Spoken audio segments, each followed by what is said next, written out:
గంటలు గడిచిపోతున్నాయి. ఆశలు సన్నగిల్లుతున్నాయి. కాలువలో కొట్టుకుపోయిన చిట్టి తల్లి ఎంత నరకం అనుభవించిందో విశాఖ యంత్రాంగం మొత్తం ఆ పాప కోసమే అన్వేషిస్తోంది. నిన్నటి నుంచి ఇప్పటి వరకు గాలించని ప్రాంతం లేదు. అయినా అదితి కనిపించలేదు.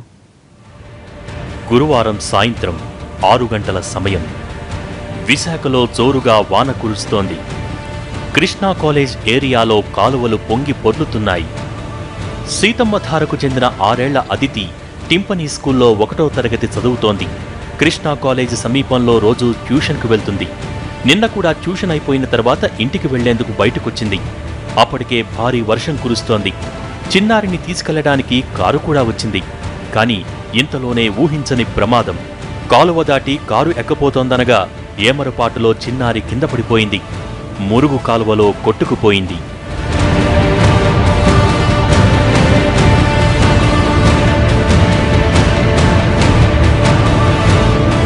వెంటనే గుర్తించిన స్థానికులు పాపను రక్షించేందుకు విశ్వ ప్రయత్నాలు చేశారు.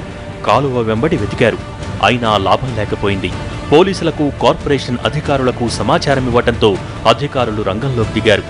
నిన్న రాత్రి నుంచి గాలిస్తూనే ఉన్నారు. కానీ అదితి ఆచూకీ మాత్రం దొరకలేదు. కాలువ వెళ్లే అన్ని మార్గాల్లోనూ గాలింపు చేపట్టారు. ఆసిల్మెట్ట, బీచ్ రోడ్, జిల్లా పరిషత్ ఏరియాల్లోని డ్రైనేజీలు, మ్యాన్ హోల్లోనూ వెతికారు. చివరకు సముద్రంలోకి కొట్టుకొచ్చిందేమోనని హెలికాప్టర్లను కూడా రంగంలోకి దింపి సెర్చ్ ఆపరేషన్ నిర్వహించారు. అయినా ఫలితం కనిపించలేదు. పాపం పసిపాప ఎక్కడుందో తెలీదు, ఎలా ఉందో తెలీదు. గంటలు గడుస్తున్న కొద్దీ కుటుంబ సభ్యుల్లో ఉద్వేగం. అదితి తల్లిదండ్రులు బెంగళూరు నుంచి హడావిడిగా విశాఖ వచ్చి చిట్టి తల్లి కోసం వెతుకుతూనే ఉన్నారు. నిన్నటి వరకు ఆడుతూ పాడుతూ చలాకీగా ఉన్న పాపను ఎలా చూడాల్సి వస్తుందోనన్న ఆందోళన వాళ్లది. చిన్నారి గల్లంతైన ప్రాంతాన్ని మంత్రి గంటా శ్రీనివాసరావు పరిశీలించారు. నిర్లక్ష్యంగా వ్యవహరించిన సిబ్బందిపై చర్యలు తీసుకుంటామన్నారు. ఇప్పుడు డ్రైనేజీ కంప్లీట్ గా అండర్ గ్రౌండ్ డ్రైనేజీకి వెళ్ళాలి. ఇవన్నీ long term plans. But immediate గా ముందు ఉన్న వాటిల్లో ఇటువంటి ఇన్సిడెంట్ జరిగినప్పుడు ఆ ప్రమాదం జరగకుండా ఏం జాగ్రత్తలు తీసుకోవాలి వాటి మీద ఎక్కువ దృష్టి పెట్టమని చెప్తా ఉన్నాం. ఖచ్చితంగా ఇప్పుడు నేను జరిగిన సంఘటన అందరికీ బాధాకరం. ఎందుకంటే ఇన్సిడెంట్ ఇంత టెక్నాలజీ పెరిగిన ఈ రోజుల్లో కూడా ఒక పాప కళ్ళ ముందు అందరూ చూస్తుండగా దాంట్లో పడిపోయి కొట్టుకుని పోతా ఉంటే ఎవరు ఏం చేయలేని ఒక నిస్సహాయతలో ఉండిపోవటం. చివరికి ఇప్పుడు కూడా దాదాపు 20 hours కావస్తుంది. ఇప్పుడు కూడా పాపని ట్రేస్ అవుట్ చేయలేకపోవడం ఎందుకంటే బాధాకరం. అందుకే నావిని కూడా రిక్వెస్ట్ చేశాం. వాళ్ళు కూడా హెలికాప్టర్ ద్వారా కూడా వాళ్ళు చేస్తా ఉన్నారు. ప్లస్ వాళ్ళ స్విమ్మర్స్ కూడా వస్తూ ఉన్నారు. ఎక్కడి నుంచి ఎక్కడైతే సముద్రంలో కలుస్తుందో అక్కడ దాకా కూడా మొత్తం అంతా చెక్ చేయడం జరిగింది. ఎక్కడ పాప ట్రేస్ అవుట్ కాలేదు. ఖచ్చితంగా ఇది చాలా బాధాకరమైన విషయం. కమిషనర్ గారు మాత్రం స్పెసిఫిక్గా చెప్తా ఉన్నాం. ఈ సంఘటనలో ఎవరైనా నిర్లక్ష్యం వహించిన వాళ్ళు ఉంటే వాళ్ళ మీద ఖచ్చితంగా చర్యలు కూడా తీసుకుంటాం. సాధారణంగా ఇంటి వెలుపల ఉండే మురుగు కాలువలపై సిమెంట్ పలకలు ఉంటాయి. కానీ అదితి రోడ్డు దాటుతున్న సమయంలో అలాంటివేమీ లేవు. పైగా చీకటి, వర్షం పడుతోంది.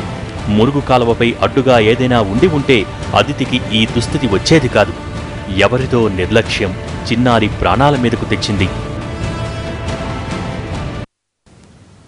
విశాఖలో గల్లంతైన చిన్నారి అదితి ఆచూకీ ఇంతవరకు దొరకలేదు. చీకటి పడ్డంతో ఇవాల్టి గాలింపు చర్యల్ని ఆపేశారు. మరోవైపు నాలా వెంబడి చిన్నారి అక్కడ కనిపించిందంటే ఎక్కడ కనిపించిందంటూ వదంతులు మాత్రం జోరుగా ప్రచారంలో ఉన్నాయి. దీంతో ఎక్కడి నుంచి కబురు వస్తే అక్కడికి పరుగులు పెడుతున్నారు మున్సిపల్ సిబ్బంది. మరిన్ని వివరాలు మా ప్రతినిధి రవి అక్కడి నుంచి అందిస్తారు.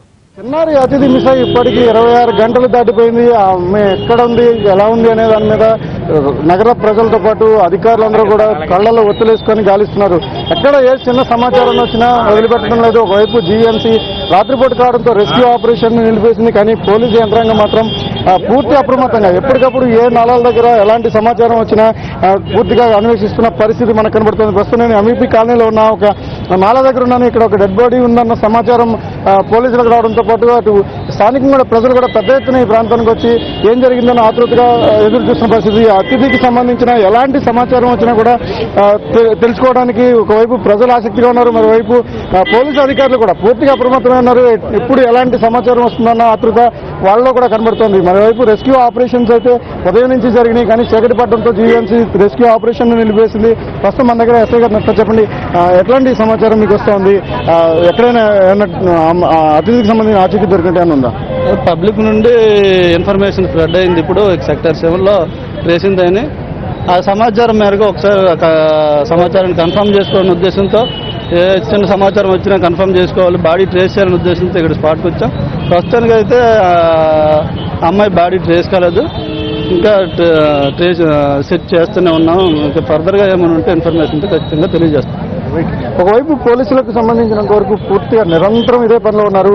ఏ చిన్న సమాచారాన్ని కూడా నెగ్లెక్ట్ చేయట్లేదు. అక్కడి నుంచి ప్రజల నుంచి వచ్చిన సమాచారం కానీ లేకపోతే మాకు ఎలాంటి సమాచారం ఉన్నా కూడా పోలీసులు అప్రమత్తమై మొత్తం గాలింపు చర్యలను అయితే చేస్తున్నారు. మరోవైపు ఉదయం నుంచి కూడా సముద్రంలో మెరైన్ పోలీసులు అలాగే ఇండియన్ నేవీకి సంబంధించిన చాపర్లు కూడా ఈ అతిథికి సంబంధించిన ఏమైనా ఆచూకీ దొరుకుతుందా అని గాలించిన పరిస్థితి కనబడుతుంది. విశాఖలో ఉన్న ప్రధాన నాళాలన్నింటిలోనూ కూడా విస్తృతమైన సెర్చింగ్ జరిగింది ఉదయం నుంచి. ఇప్పుడైతే ఎలాంటి అంటే చీకటి పడిపోయిన వాతావరణం, మరోవైపు వర్షం వచ్చే పరిస్థితులు ఉన్నందున జీవీఎంసీకి సంబంధించిన సిబ్బంది అంతా వెనుదిరిగారు. రేపు ఉదయం మళ్ళీ యథావిధిగా రెస్క్యూ ఆపరేషన్స్ అతిథికి సంబంధించిన సమాచారాన్ని తెలుసుకునే ప్రయత్నం ఇక్కడ అధికారులు చేయబోతున్నారు. అయితే ఇప్పటికైతే పోలీసులకు మాత్రం ఎలాంటి సమాచారం రావడం లేదు. స్థానికులు మాత్రం చాలా ఆతృతగా అతిథి సజీవంగా ఉండాలన్న ఒక కోరిక, బలమైన కోరిక, ఆమె క్షేమంగా ఇంటికి రావాలన్న ఒక కోరిక అయితే వీళ్ళలో కనిపిస్తుంది. కానీ దాదాపు ఇప్పటికే 26 గంటలు పైగా దాటిపోయింది. ఎలాంటి మాట వినవలసి వస్తుందన్న భయం అటు తల్లిదండ్రులను ఇటు స్థానికుల్లో కూడా స్పష్టంగా కనబడుతుంది. అధికారులు అయితే